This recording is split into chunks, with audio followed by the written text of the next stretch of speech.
name's Edison Titus, here to teach you a thing or two about C-Corps. All right, so, C-Corps are built to last. They're built to scale. They're built to go public, right? If you are wanting to open up a mom and pop operation and you're basically giving yourself a job, that's great. Use an LLC. If you're creating something and you expect to make hundreds of millions of dollars one day and not really be connected to the company other than being a shareholder or getting an initial public offering going or raising money, get a C-Corp. Keep the end in mind. Don't worry about double taxation.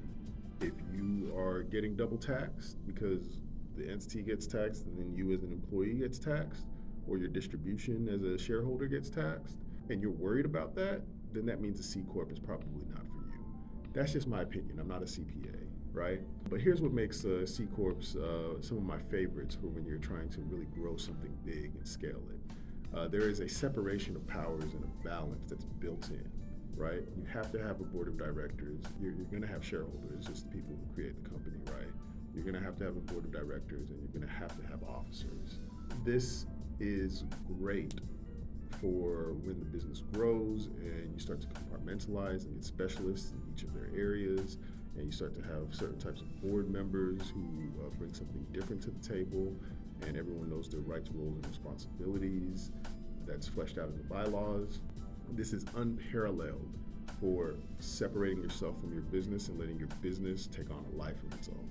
Any large corporation, I like to use JP Morgan Chase as an example, there are people who are very influential, but the business itself takes on a life of its own, and it is an organization. And that organization has its own will at this point. So if you are creating a company in that vein, in that fashion, it needs to be a C-Corp. So, how do you file a C-Corp? Well, there's paperwork that you have to file with the Texas Secretary of State. It's fairly simple. Their forms are just fine. But outside of that, you have to have consent, the organizational consent paperwork. You have to have the bylaws. You have to have the appointment of the initial managers, the C-suite folks.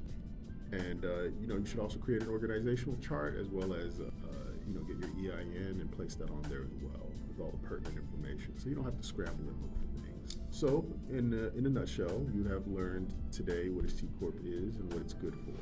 Yeah, I don't suggest you do it by yourself. You can get technical.